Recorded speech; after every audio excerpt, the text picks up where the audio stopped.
एक राजा ने अपने महल में गरीबों के लिए भोजन तैयार कराया, लेकिन दुर्भाग्यवश खीर में एक सांप गिर गया।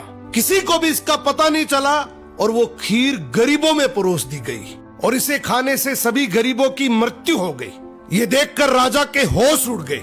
उसे लगा कि उस पर गरीबों की हत्या का पाप लग गया।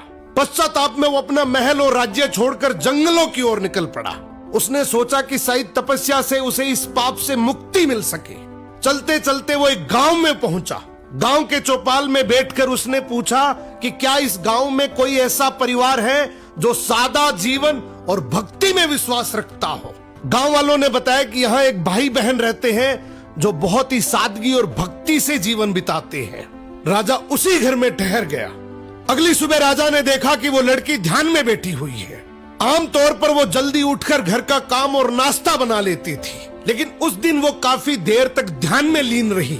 जब वो ध्यान से उठी तो उसके भाई ने कहा, बहन आज तुम देर से उठी हो, घर पर एक मुसाफिर ठहरा है, नाश्ता कराकर उसे जल्दी भेजना था। लड़की ने शांति से कहा, भैया ऊपर धर्मराज के दरबार में एक बहुत उलझा हुआ मामला चल रहा था, उसी पर ध्यान लगा था, इसलिए देर हो गई। भाई ने पूछा, कैसा मामला?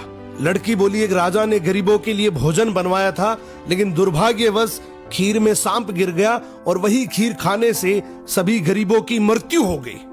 अब धर्मराज ये तय नहीं कर पा रहे हैं कि इस पाप का दोष राजा को लगे या उस सांप को या फिर उस नौकर को जिसने बिना जांचे खीर परोस दी थी।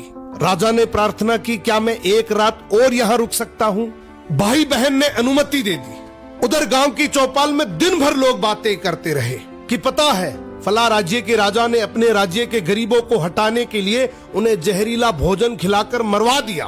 बिना सच जाने लोग निंदा करते रहे। अगली सुबह लड़की फिर ध्यान में बैठी। ध्यान पूरा होते ही वो अपने काम में लग गई। राजा ने उससे पूछा, बेटी अब बताओ गरीबों की मृत्यु का पाप आखिर किसे लगा? लड़की ने शांत स्वर में कहा, वो पाप उन लोगों को लगा जो चौपाल पर बैठकर बिना सच जाने निंदा कर रहे थे। राजा की आंखें भर आई, ये जानकर कि वो इसका दोषी नहीं है। जिंदगी में याद रखना, दूसरों के पाप गिनने वाला इंसान अक्सर अपने सर पर सबसे बड़ा पाप उठा लेता है।